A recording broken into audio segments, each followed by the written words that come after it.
technology. Steem and Steemit have new technologies right at their fingertips to bring to the world. The timing could not be better for getting Justin's son involved. And I know in his heart, what he wants to do is come in, be part of the community, and only do things that wants. I'm going to Welcome back to the channel. I hope you guys are having a great day. So, some people might be disturbed by the title of this video. And I gave it some thought. And I'm the type of person, I really don't like to discuss things unless I feel I have a pretty good handle and pretty good details on what's going on. And that wasn't the case with what's been happening with the Steem blockchain. After, just days of going through what's been happening with Just As Soon's acquisition and all of this chaos, for lack of a better word, I finally was able to kind of sit down and try to figure out what was happening. And, it was kind of just a lot of going back and forth. Nothing seemed solid.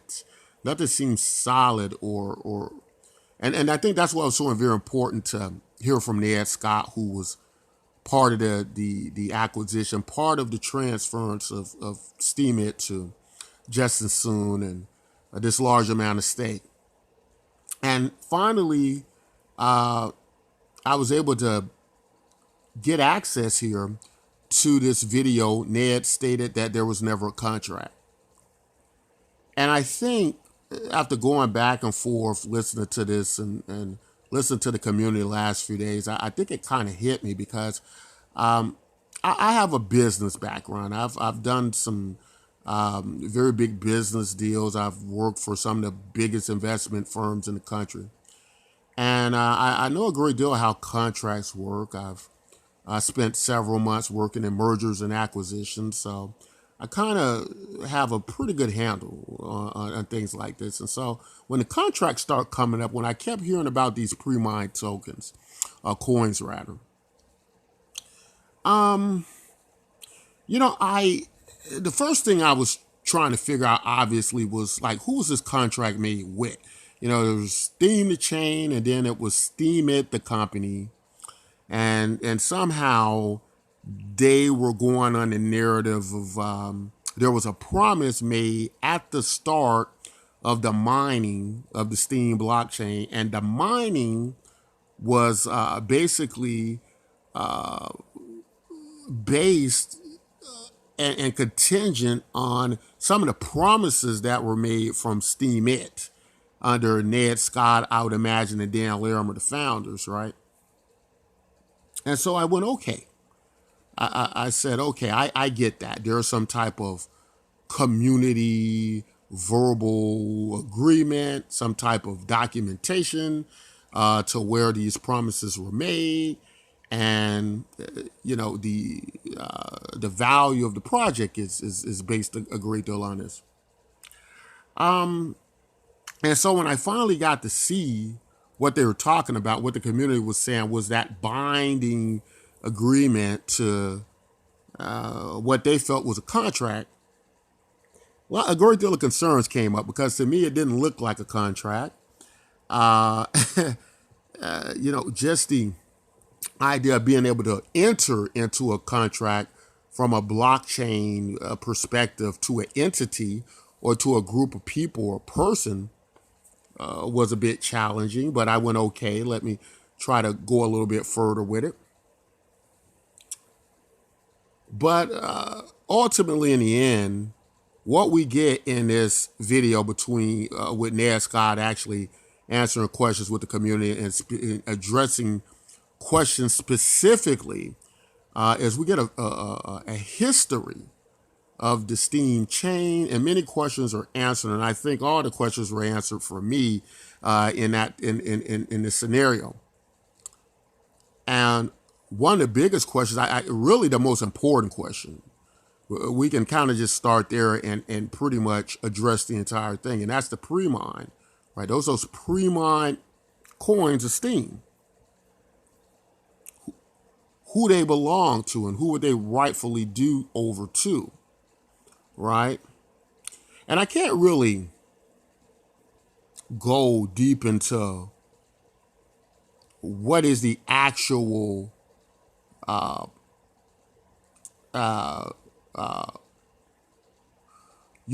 the intentions behind whether it be Ned Scott or Justin Soon. Like we can only look at the evidence and the information and what we can gather beyond conjecture, beyond opinion, beyond emotion.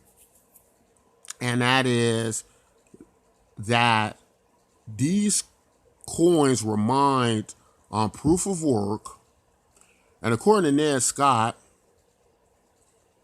they were mined over several weeks with their own energy, hard work, money put up to market to get people to come into the Steem chain and purchase Steem.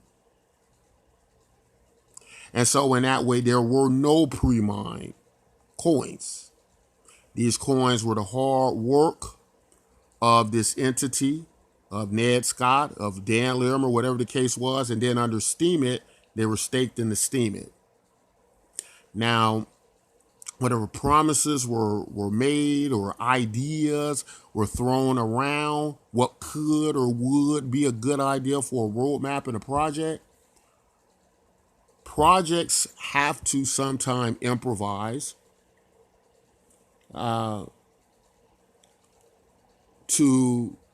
for whatever they believe is the best benefit to that chain, right? To that company, to that product. And the way that is presented from Ned Scott, I think it's pretty sound. I think it's pretty sound how he describes the development of the Steem chain. Obviously, we know somebody had to develop it, put the resources into it. And just because, similar to Satoshi with Bitcoin, they were able to kind of be there from the beginning, mining these cryptocurrencies, it doesn't negate the fact that they put together all the energy and value that it took to create this blockchain, right? Now, of course, the biggest problem is, or another big issue with all of this, is just how the Steem blockchain works.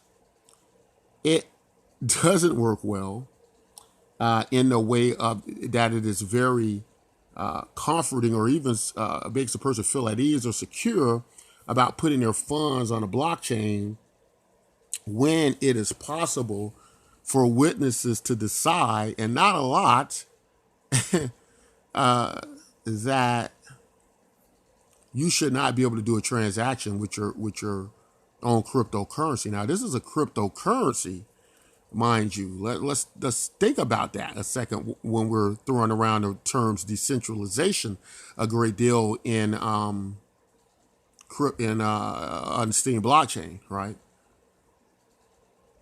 Decentralization cannot be the ability to freeze a person's account and cryptocurrency, especially under these circumstances, right? Especially under the circumstances of an action, what a person could take. Now, I understand that this would be a kind of situation where the person who throws the first, takes the first action or makes the first move, issues the first strike, that it may be too late for a response. But that doesn't change the situation at all, right? That the set of circumstances that happened within this agreement between this entity and the person that just assumed was this legally binding thing.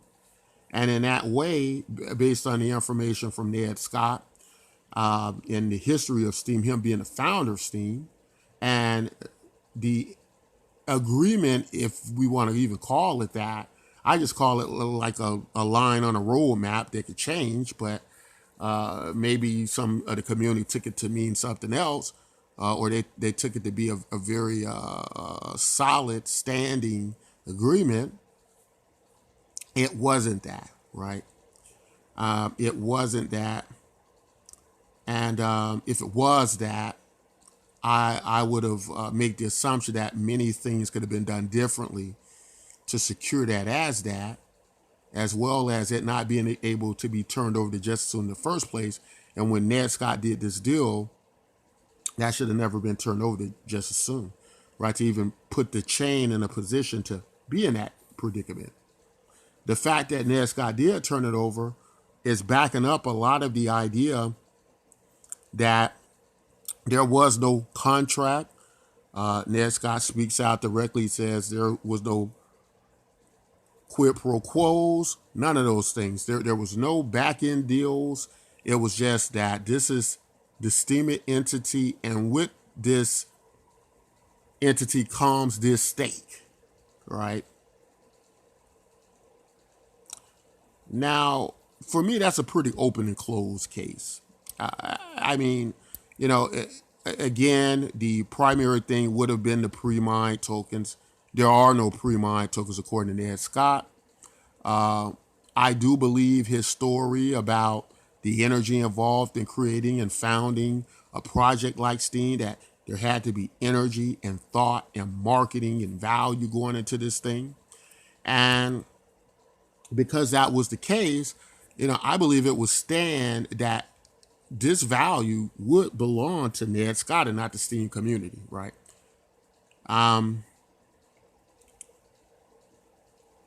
The unfortunate thing in all of this is that these are two groups that really need each other, right? When I look at Justin Soon, what I see is a person who is good at bringing products to people. He's a businessman, right? He knows how to bring products to people. And when I look at Steem, the community and the technology and the developers, I see it as a great technically inclined chain with some great marvels of architecture and design, but I don't see it as having that business edge to bring products to market, to bring products to people. And they have shown they don't know how to do that over the last several years, right? This is a talent that the Steem chain does not have. This is a talent that Justice Soon has. But the problem is they are both mixed matched in a sense, because, and that's why they need each other so bad, because the Steem chain is not very user friendly. The wallets are not good, in my opinion, which is why I don't use them. I'm not much of a gamer. And I think Justice Soon's marketing approach and business approach, if he were involved with the Steem chain in certain ways, I believe he could do a much better job of bringing the product of Steem to the people. Right? I have no doubt about that. I think this is where Justice Soon shines. Building great products is where the Steem developers shine. But they don't shine in making this a product that is going to be significantly used by people. And that's why it's important that they work together. Now, is the relationship now salvageable? I have no idea, right? But if it is, I think Justice Soon would be very good for the Steem chain. And that's not me taking sides, really. And that's not really what I'm trying to do here. I'm just trying to put out the information as best I can ascertain it as to what works and what does not work, right? And there's a lot of things that haven't worked for Steem. And Justice Soon walking away from the Steem thing and selling $75 million or 75 million Steem, I'm sorry, worth of Steem, 75 million coins rather, or whatever the amount is. I just don't see how that's going to be helpful to Steem at all, right? Before Justice Soon came along, the Steem chain had many problems, many issues, and it wasn't making a lot of progress. And that's just kind of reality of the situation. And I don't think they were.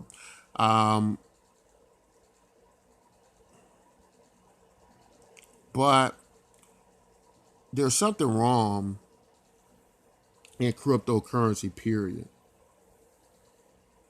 when you can freeze a person's accounts and wallets on a whim in a pre-crime situation. It's kind of funny. It kind of brought the question the idea of the movie Minority Report, and some of you probably know it comes from an author named Philip K. Dick. Some of you probably know about this story. That was made a movie and science fiction, and it's all about people being sentenced for crimes and imprisoned before they commit the crime because of some type of precognition program that was being run. So they can kind of see you commit a crime before you commit it. So then it becomes the question of, should that be acceptable to try people and sentence people before they even? In any event, that's what happened in the Justice Soon situation. He was held hostage. I believe Justice Soon was treated quite rude. From Justice Soon's position, I could imagine he came in doing the deal fairly and properly with his own money. And to have to go through this, I think it's ridiculous. It's this cannot represent decentralization. And anybody who says it does, that is not a type of decentralization that I would, obviously I wouldn't say that's the pinnacle of decentralization, but it concerns me greatly that is possible to do that. That is in many ways worse than rolling back the Bitcoin chain, right? A lot of people think Bitcoin is decentralized, but they can roll back the chain to a earlier history. They could change the ledger, right? They can roll it back. And whenever you can do all those things, when a group of people can do that, it's going to really challenge the idea of decentralization. But when you could do it on a whim, when something hasn't even occurred, that's even more disturbing. So what were some solutions that came up, if any? Well, during this video, we were able to get some suggestions from Ned Scott from ideas like the vetoes, right? Where both sides can have a veto where they kind of protect their state, because everybody's saying, well, Justice Soon can power down now and he can leave and this and that. But the trust and security from this loose term of decentralization we throw around means that if Justice Soon powers down, he's now vulnerable to another freeze, right? And why should he trust anybody on the chain, on the witness sides, when they haven't trusted him? And so this veto ability that Ned Scott speaks about, it would kind of present a way for them, all sides, to protect themselves. And I don't know all the details of the veto, but I'm sure that these very smart people can figure it out, that some mechanism that would allow them to, stop these witness votes, them from voting in their witnesses to alter the chain, and what have you, would serve as a type of protection, at least maybe long enough for them to be able to make whatever moves that they need to make. I think that's kind of where we're at with that. Going forward into the future, we can have conversations till the cows come home about this, but, this is going to kind of play out how it's played out, I think, because from the beginning, I can kind of see that there were some choices that were made erratically. There was a lot of rudeness back and forth, a lot of misunderstanding of the other side, and kind of just running with a narrative. And I'm glad Ned Scott presented some video to shed some light on what's been happening, because in the beginning, yeah, we did kind of have to guess what was going on, but now we kind of know. My position with Steem now, I think for a long time now, I've been quite a bit concerned about Steem, but I've still been there with Steem, but it hasn't been the same. And I believe the chain, some of the mechanics of the chain is awesome. But I've seen what's been a very toxic community prior to Just Assume. There's been many things going on within the community and some of its latest features that I just don't think have been run proper, that I don't think has been to the best benefit of the community. I think very little has changed in that department, and it's quite disappointing.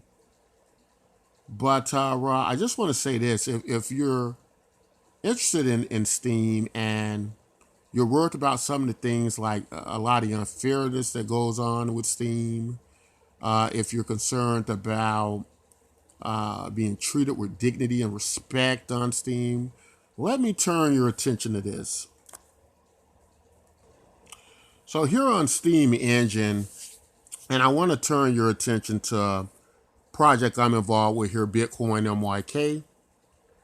This is a project that does many things, but amongst one of the things we do is we use our cryptocurrency here, our token, here on the Steem blockchain to usher in a more democratic system. This is a system that's based on a model we call the proof of participation model.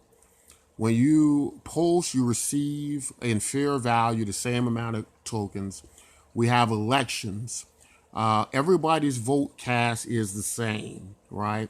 And we have benefits the Steem blockchain doesn't have because, of course, resource-wise, because we're piggybacking off of the Steem blockchain, we have more ability to run at a much less cost. So we can afford to absorb a certain amount of what would be, I guess you could say, potential dangers in relation to account-based voting.